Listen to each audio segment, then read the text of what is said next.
વલસાડના પારડીમાં યુવતીના મોત મુદ્દે મોટો ખુલાસો થયો છે। યુવતી સાથે દુષ્કર્મ કરી તેની હત્યા કરી નાખવામાં આવી હતી। પોસ્ટમોર્ટમ રિપોર્ટમાં આ મોટો ખુલાસો થયો છે। રેપ વિથ મર્ડરનો ખુલાસો। યુવતીના ગરદનના ભાગે ઈજાના નિશાન મળી આવ્યા। યુવતીના કપડાં પણ ફાટેલી હાલતમાં હતા। ટ્યુશનથી ઘરે જતી વખતે આ ઘટના બની હતી। પારડી પોલીસે ગુનો નોંધી વધુ કાર્યવાહી હાથ ધરી છે। આરોપીઓને પકડવા માટે 10 ટીમો બનાવી છે। જિલ્લા અને રાજ્ય બહાર આરોપીઓની શોધખોળ શરૂ કરાઈ છે।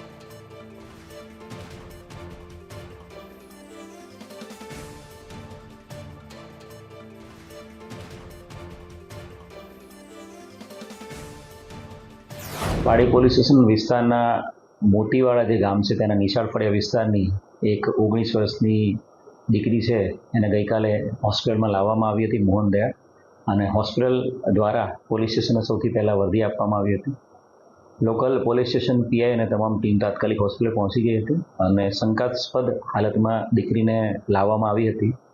જે બનાવની ગંભીરતાને ધ્યાને રાખીને જે દીકરી છે એનું સુરત ખાતે ફોરેન્સિક પીએમ કરવામાં આવ્યું છે અને ફોરેન્સિક પીએમમાં આ દીકરી સાથે દુષ્કર્મ અને એની હત્યાનો બનાવ બનેલો છે એવું પ્રાઇમરી કોઝ ઓફ ડેથ મળ્યું છે। અમદાવાદમાં બોપલ વિદ્યાર્થી હત્યા કેસમાં આરોપીના 10 દિવસના રિમાન્ડ મંજૂર કરવામાં આવ્યા છે। કોર્ટે 25 નવેમ્બર સુધીના રિમાન્ડ આપ્યા છે। પોલીસે 14 દિવસના રિમાન્ડની માંગણી કરી હતી, જેની સામે 10 દિવસના રિમાન્ડ મંજૂર કરવામાં આવ્યા છે। સરકારી વકીલે કોર્ટમાં રજૂઆત કરી। આરોપીની કસ્ટડી અને પૂછપરછ જરૂરી છે। કાયદાનો જાણકાર હોવા છતાં પણ તેણે આ કૃત્ય કર્યું। હત્યા કેમ કરી તેનું કારણ જાણવું જરૂરી છે। આ ગુનામાં અન્યની સંડોવણી અંગે પણ પૂછપરછ જરૂરી છે। તો આરોપીના વકીલે એવું કહ્યું કે આરોપીનું મીડિયા ટ્રાયલ ચાલે છે, 2 દિવસથી કસ્ટડીમાં છે, તેથી પૂછપરછની જરૂર નથી। આરોપી તપાસમાં સહકાર આપી રહ્યો છે, તો ખોટી રીતે પોલીસ રિમાન્ડ માંગી રહી છે તેવો આરોપીનો વકીલ કહી રહ્યો છે। વિરેન્દ્ર રૂપસિંહ પટેરિયાને રજૂ કરવામાં આવેલા, જેમાં બોપલ પોલીસ સ્ટેશનના પીઆઈ વતી બીટી ગોહિલ વતી 14 દિવસના રિમાન્ડની માંગણી કરેલી, જેમાં અલગ અલગ આશરે 10 મુદ્દા નામદાર કોર્ટમાં રજૂ કરવામાં આવેલા। જેમાં મુખ્ય મુદ્દાઓમાં આરોપીએ જે હથિયાર વાપરેલું એ કઈ જગ્યાએ ફેંકેલું એ સાહેબ તપાસ કરવાની બાકી રહેતી હતી। બીજો, આરોપી જે ગાડી હતી એને ચેન્જ કરેલી એ બાબતની તપાસ કરવાની હતી। ગુના સમયે આરોપીએ જે કપડાં પહેરેલા હતા એ કપડાં એને ચેન્જ કરેલા, એ ક્યાં મૂકેલા છે એ બાબતની તપાસ કરવામાં આવેલી। બીજું, આરોપી બનાવ બન્યા બાદ પંજાબ ખાતે ગયેલા, એ દિશામાં સીસીટીવી ફૂટેજ કબજે કરવાના હોય।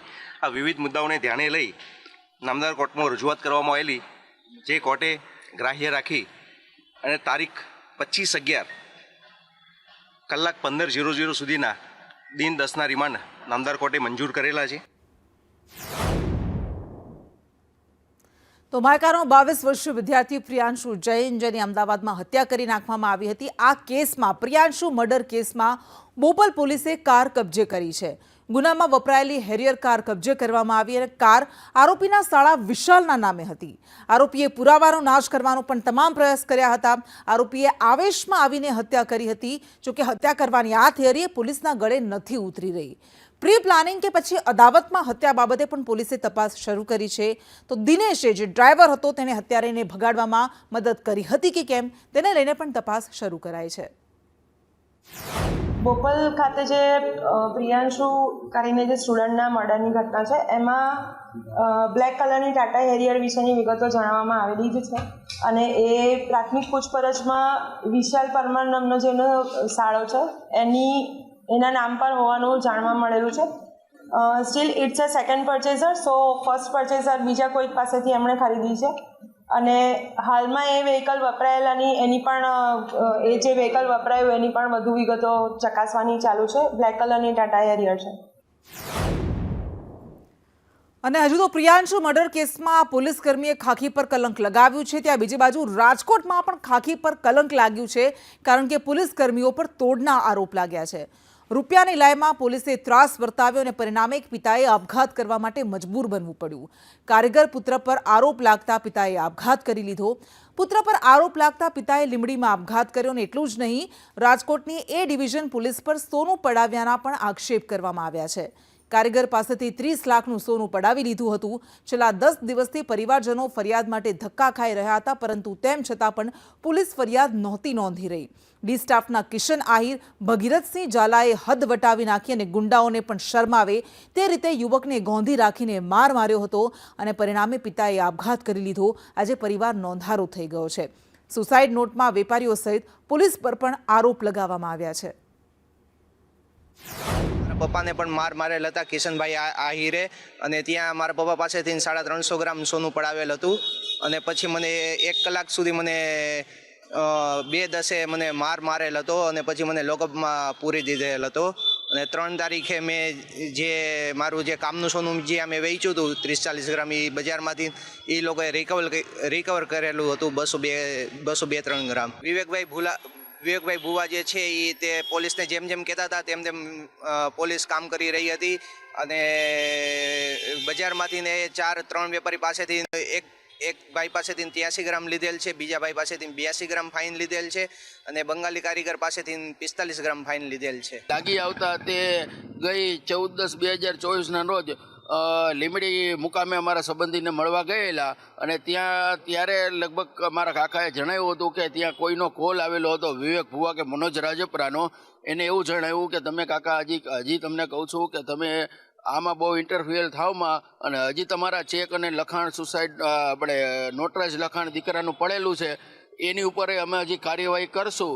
અને તમે જે ચેક અમોને આપેલા છે, તમે જે અમોને ચેક આપેલા છે હિરેનભાઈની સાઇન કરીને, એ કેસમાં પણ તમને અમે ફસાવી દેશું અને તમને મરવા માટે મજબૂર કરી દેશું. આ કારણથી મારા કાકાએ સુસાઇડ કરેલ છે. અને વારંવાર ગુજરાતમાં કરોડોનું ડ્રગ્સ ઝડપાઈ રહ્યું છે, ત્યારે પોરબંદરમાં ફરી મોતનો સામાન ઝડપાયો છે. 700 કિલોથી વધુ ડ્રગ્સનો જથ્થો પકડાયો અને અંદાજે તેની કિંમત 3000 કરોડ કરતાં પણ વધારે છે. એનસીબી અને એટીએસનું આ સંયુક્ત ઓપરેશન, જેમાં 8 ઈરાની નાગરિકો પાસેથી મોટું ડ્રગ્સ ઝડપાયું, મોટી માત્રામાં ડ્રગ્સ ઝડપાયું. એજન્સીઓએ 8 ઈરાની નાગરિકોને ઝડપી લીધા છે. આ આરોપીઓ બોટ મારફતે દક્ષિણ ભારત જવાના હતા. અરબી સમુદ્રમાં IMBL નજીકથી ડ્રગ્સ ઝડપાયું છે. નેવીના INS મુર્મુગાંવ શિપની મદદથી ઓપરેશન પાર પાડવામાં આવ્યું. આ ડ્રગ્સનો જથ્થો પોરબંદર નેવી જેટી પર લાવવામાં આવ્યો હતો. તો આ કામગીરીને લઈને ગૃહમંત્રી અમિત શાહે એનસીબી, નેવી અને પોલીસને અભિનંદન આપ્યા છે.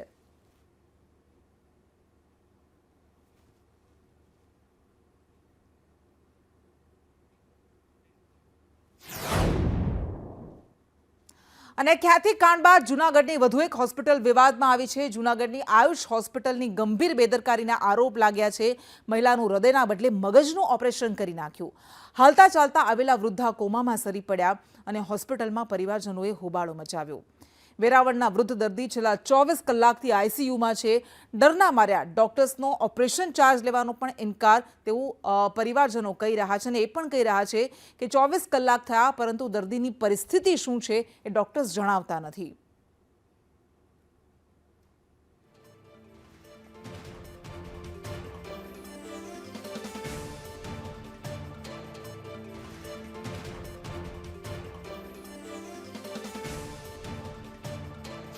પેથોલોજીસ્ટ મોદી સાહેબ હતા અને એમની સાથે વાતચીત કરતા ડોક્ટરે એવું કીધું કે આ અમારી ભૂલના કારણે આ વસ્તુ થઈ છે અને આ પરિસ્થિતિ થઈ છે એવું કબૂલ કરેલું છે. અને આ એક ગંભીર અને બેદરકારી ભર્યું આ કામ છે.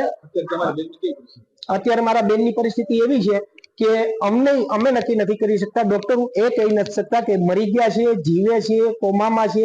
અને ડોક્ટરો એમ કહે છે કે અમે સારવાર કરી રહ્યા છીએ. અત્યાર સુધી કોઈ ડોક્ટર એમના ખાટલા પાસે જઈને કોઈ ટ્રીટમેન્ટ આપી હોય એવું અમને લાગ્યું નથી. કારણ કે અમે આટલા જણા અહીંયા આવ્યા છીએ, બબે ઉપર જઈએ છીએ, અમને કોઈ રોકટોક નથી કરતા. એનું કારણ પણ બીજું છે. તમારા પેશન્ટનું નામ શું હતું? ધનુબેન શંકરભાઈ સોલંકી. તમને યાદ હોવું જોઈએ અમારા કરતા પહેલા. ધનુબેન શંકરભાઈ સોલંકી રાતે એક્યુટ એટેક સાથે અમારી પાસે હોસ્પિટલમાં આવ્યા હતા, જેમને થ્રોમ્બોલાઇસિસ સ્ટ્રેપ્ટોકાઇનેસથી કરવામાં આવ્યું હતું. સ્ટ્રેપ્ટોકાઇનેસ એટેક માટે આવ્યા હતા અમારી હોસ્પિટલમાં, જેને સ્ટ્રેપ્ટોકાઇનેસ ઇન્જેક્શનથી થ્રોમ્બોલાઇસિસ કરવામાં આવ્યું હતું. આ ઇન્જેક્શન આપવાના કારણે પેશન્ટને બીજા દિવસે, જે ઇન્જેક્શનની સાઇડ ઇફેક્ટ છે, પેશન્ટને બીજા દિવસે મગજમાં લોહી પડ્યું હતું અને મગજમાં લોહીની ફર્ધર ન્યુરોસર્જન સાથે અને બધા સાથે ટ્રીટમેન્ટ થયેલી હતી. તેમ છતાં આજે સવારે તારીખ 14 તારીખે ન્યુરોસર્જને બધી ટ્રીટમેન્ટ કરવા છતાં પેશન્ટની મગજની માનસિક સ્થિતિ સારી નથી એવું કીધેલ છે. આ કન્ફેસ કરો કે આ ઇન્જેક્શનને કારણે થયું છે એ તમે બોલ્યા આ ઇન્જેક્શનની સાઇડ ઇફેક્ટ છે અને આ ઇન્જેક્શનને અમારી હોસ્પિટલમાં 12 તારીખે રાત્રિના રોજ ધનુબેન સોલંકી કરીને માતાજી દર્દી આવેલા, 65 વર્ષની એમની ઉંમર હતી. પેશન્ટ છાતીમાં દુખાવા સાથે બીજી હોસ્પિટલમાંથી રિફર થઈને આવેલા અને એમને હાર્ટ એટેકની અસર હતી. જે દરમિયાન રાત્રે આપણે અહીંયા આવ્યા અને ECG નીકાળીને સારવાર કરીને એમને જાણ કરેલી આપણે કે દર્દીને હાર્ટ એટેકની અસર છે અને એના માટેની ટ્રીટમેન્ટ માટે એમને એક્સપ્લેન કરેલું. તો એના માટેનું સ્ટ્રેપ્ટોકાઇનેઝ કરીને ઇન્જેક્શન આવે છે કે તે ઇન્જેક્શન આપણે તેમને દર્દીના સગાને જાણ કરી એમના કોમ્પ્લિકેશન એક્સપ્લેન કરી અને આપેલું હતું આપણે. એના એ ઇન્જેક્શનના ભાગરૂપે ઘણી વખત રેર કોમ્પ્લિકેશન નીકળે કે શરીરના અમુક અવયવોમાંથી થોડું બ્લીડિંગ ઘણી વખત સ્ટાર્ટ થઈ જતું હોય. તો એ કોમ્પ્લિકેશનના ભાગરૂપે માતાજીને મગજના ભાગે હેમરેજ થયું, જે આપણે CT સ્કેન કરી અને રિપોર્ટ કરીને જાણ કરી. આપણી હોસ્પિટલમાં કાર્ડિયોલોજીસ્ટ અને ન્યુરોસર્જન બંને અવેલેબલ જ છે અને બંને સાથે મળીને ટ્રીટમેન્ટ કરી. અને આ તરફ ઉનામાં ખોટા મેડિક્લેમ કરીને રૂપિયા ખંખેરવાનું કૌભાંડ સામે આવ્યું છે. દર્દીની જાણ બહાર જ મેડિક્લેમની મોટી રકમ ઉપાડી લેવામાં આવી. ઉના ટ્રસ્ટ સંચાલિત હોસ્પિટલમાં આ કૌભાંડ કરવામાં આવ્યું, જેમાં જગદીશ મનવાણી નામના દર્દીના નામે રકમ લઈ લીધી. દર્દીનો 39,000નો મેડિક્લેમ હોસ્પિટલે લઈ લીધો છે અને બીજા 19,000નું બિલ મૂકતા ભાંડો ફૂટ્યો. ઉના ટ્રસ્ટ સંચાલિત આ હોસ્પિટલ છે કે જેમાં ખોટા મેડિક્લેમ કરીને રૂપિયા ખંખેરવાનું રીતસરનું કૌભાંડ ચાલી રહ્યું છે. 3 બાટલા ચડાવીને મારું આંગળી બતાવી તો મને કે આંગળી ખરાબ છે. રિપોર્ટ કરાવ્યો એટલે કે ભાઈ આંગળીમાં ગેંગરિંગ થઈ ગયું છે, કાઢવી પડશે.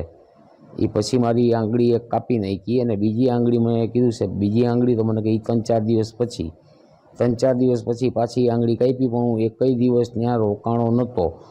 ઓપરેશન થિયેટરમાં જઈ 15-20 મિનિટમાં મને રજા મળી ગયેલી છે. 2500 રૂપિયા મને સાહેબે લખી દીધા, મારી પાસે એનું ક્રિપ્સેશન છે અને એ 2500 રૂપિયા મેં ભરવા ગયો તો મને કે તમારો સ્ટાર હેલ્થમાં વીમો હાલે છે ને, તમે રહેવા દો.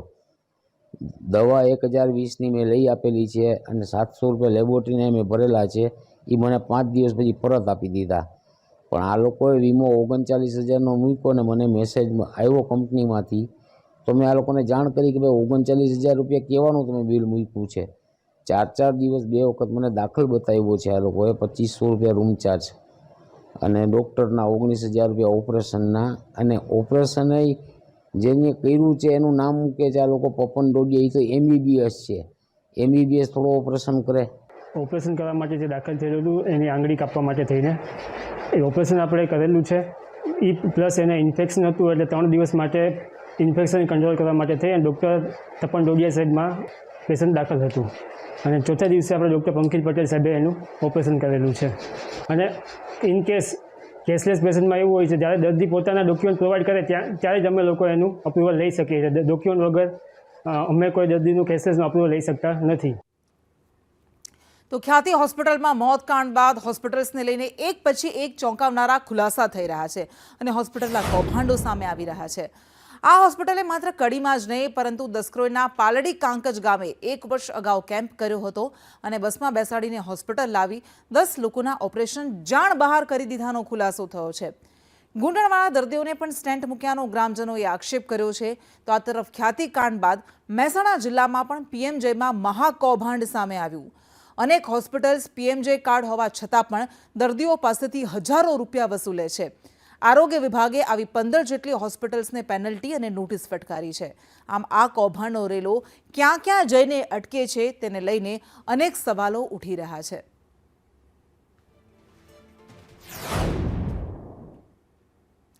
અને અમદાવાદમાં ખ્યાતિ હોસ્પિટલ કાંડ બાદ હવે ડોક્ટર હેમાંગ વસાવડાએ PMJનું કૌભાંડ રાજ્યની અનેક હોસ્પિટલ્સમાં ધમધમતું હોવાનો મોટો દાવો કર્યો છે. ત્યારે ભાજપ નેતા શ્રદ્ધા રાજપૂતે પણ કહ્યું છે કે 2-3% અનિયમિતતા છે જેને પણ નહીં ચલાવી લેવાય અને તેના માટે પણ એક SOP બનાવવામાં આવશે. આ ફરિયાદમાં જે કોઈ કલમો છે એ આજ સુધી આ પ્રકારની ઘટનામાં સૌથી વધુ કલમો અને કડકમાં કડક કલમોનો આની અંદર ઉમેરો કરવામાં આવ્યો છે. ગુજરાતની અંદર કોર્પોરેટ હોસ્પિટલોમાં પણ PMJ કાર્ડની અંદર જે પણ લૂંટ ચલાવી હોય અત્યાર સુધીના આવા જેટલા પણ કૌભાંડો થયા હોય એ કૌભાંડો માટે 30% જેટલા કેસને એ લોકોએ કેચ કરીને એના ઉપર સમગ્ર રીતે એની સીડી, એના સ્ટેન્ટની સીડી, પગના નીના રિપ્લેસમેન્ટ એટલા બધા ધવલ્લેથી થઈ રહ્યા છે. નરોડાની અંદર નીની ફેક્ટરીઓ બની ગઈ છે. જે ઇમ્પોર્ટેડ ની હતી એ નરોડાની અંદર બનતી થઈ ગઈ છે. ઈમાનદારીથી ઉપચાર થાય એની વાત કરવી જોઈએ. એનું કારણ એટલું જ છે કે ભારતના બંધારણની અંદર હેલ્થ અને એજ્યુકેશન એ બંને વસ્તુ એ સરકારની જવાબદારીમાં આવે છે. કેન્દ્ર સરકાર ને રાજ્ય સરકાર માને છે કે 2 કે 3% જેટલી અનિયમિતતાઓ જોવા મળી છે અને એક કેન્દ્ર સરકારની ગાઈડલાઈન હોય અને રાજ્ય સરકારની એ પ્રમાણે ફ્રોડ યુનિટ એની તપાસ પણ કરતી હોય છે. આ યોજનાનો હેતુ તો અતિ ઉમદા છે અને ખૂબ સારા પ્રમાણમાં લોકોએ લાભ લીધો. હું માનું છું કે એવી 2 કે 3% અનિયમિતતાને કલંકિત કરતી ઘટનાઓ છે કે જેના લીધે આ પ્રશ્નો ઊભા થયા છે, પરંતુ જેમ ડે બાય ડે સ્ક્રુટની થઈ રહી છે અને હજુ વધારે એની અંદર પોલિસીની અંદર સુધારા લઈને જે ટેક્સપેયરના પૈસા છે એને યોગ્ય દિશામાં આ 2% પણ અનિયમિતતા ના થાય એના માટે પણ રાજ્ય સરકાર અને કેન્દ્ર સરકાર કામ કરી રહી છે. અને ભાજપના સ્નેહ મિલન કાર્યક્રમમાં વિધાનસભાના ડેપ્યુટી સ્પીકર જેઠા ભરવાડે દારૂના અડ્ડા મુદ્દે ટકોર કરી છે. ડેપ્યુટી સ્પીકર જેઠા ભરવાડે કાર્યકર્તાઓને ટકોર કરીને તેમણે કહ્યું કે ગામમાં દારૂના અડ્ડા ચાલતા હોય તો મને જાણ કરજો. આપણે ગામમાં દારૂના અડ્ડા નથી ચાલવા દેવાના. દારૂ જેવા વ્યસનથી દૂર રહેવાની તેમણે અપીલ કરી છે. શહેરના ચાંદણગઢ મંદિરે આ સ્નેહ મિલન કાર્યક્રમ યોજાયો હતો. કશું કરવું ના હોય અને પછી ગામમાં દારૂનો અડ્ડો ચાલતો હોય ત્યાં જઈને બેહીને 2 પેક મારીને આપણે ફરવાનું હોય તો કશું આપણું આર્થિક પરિસ્થિતિ આગળ આવવાની નથી. માટે મારી આપને બધાને વિનંતી છે કે આ બધી જે બદીઓ ચાલતી હોય તો બદીઓ બંધ કરાવવા માટે પણ હું પૂરેપૂરી તૈયારી અને તકેદારી રાખવા માટે તૈયાર છું. આવું ગામની અંદર કંઈ પણ ચાલતું હોય તો તમે મને ખાલી ફોન કરીને કહેજો, મેસેજ વોટ્સઅપ પર મેસેજ કરજો, કાગળ લખજો, પત્ર લખીને જણાવજો કે અહીંયા સાહેબ આવો મોટો દારૂનો અડ્ડો ચાલે છે તો આપણા અડ્ડા બડ્ડા ચલાવવાની જરૂરિયાત નથી. આપણા બાળકો સારી રીતે ભણે, સારી રીતે સ્કૂલમાં જાય અને સારી રીતે અભ્યાસ કરીને ખૂબ આગળ વધે એમના જીવનમાં. એના માટે આપણે વડીલો તરીકે આપણે બધાએ એની ફરજના ભાગરૂપે આપણે કામ કરવાનું છે. આજે અને દેશમાં ભીલ પ્રદેશ બનાવવા માટેનું ભૂત ફરી એક વખત ધૂણ્યું છે. ભીલ પ્રદેશ મુક્તિ મોરચા સંગઠનની રચના કરવામાં આવી છે. ધારાસભ્ય ચૈતર વસાવા ડેડિયાપાડાથી ધારાસભ્ય છે. તેમણે સંગઠનની જાહેરાત કરી. તેમણે કહ્યું કે 29માં રાજ્ય ભીલ પ્રદેશની અમે માંગણી કરીશું અને 4 રાજ્યોના લોકોને સંગઠનમાં જોડીશું. ગુજરાત, રાજસ્થાન, મધ્યપ્રદેશ અને મહારાષ્ટ્રનું સંગઠન બનાવવામાં આવશે. આજે અમે ગુજરાતના, મહારાષ્ટ્ર, મધ્યપ્રદેશ અને રાજસ્થાનના તમામ આગેવાનો સાથે મળીને ભીલ પ્રદેશ મુક્તિ મોરચા સંગઠન અમે જાહેર કર્યું છે અને આજેથી કાઉન્ટડાઉન ચાલુ થાય છે. અમે ગુજરાત, રાજસ્થાન, મધ્યપ્રદેશ અને મહારાષ્ટ્રમાં ભીલ પ્રદેશ મુક્તિ મોરચા અંતર્ગત અમારું વિશાળ સંગઠન બનાવીશું અને જનજાગૃતિ સાથે અમારા સામાજિક અધિકારો, બંધારણીય અધિકારો મેળવવા માટે આવનારા દિવસોમાં અમે સરકાર સામે આવીશું. આજે દેવ દિવાળી નિમિત્તે રાજ્યના અલગ અલગ મંદિરોમાં ભક્તોનું ઘોડાપુર ઉમટ્યું છે. અંબાજી, પાવાગઢ, ઊંઝા, શામળાજી, દ્વારકા, અમદાવાદ સહિતના મંદિરોમાં સવારથી જ ભક્તો દર્શનાર્થે ઉમટી રહ્યા છે. મંદિર બહાર ભક્તોની લાંબી કતારો જોવા મળી રહી છે. દેવ દિવાળી નિમિત્તે મંદિરોને રંગબેરંગી ફૂલોથી વિશેષ શણગાર કરવામાં આવ્યો છે.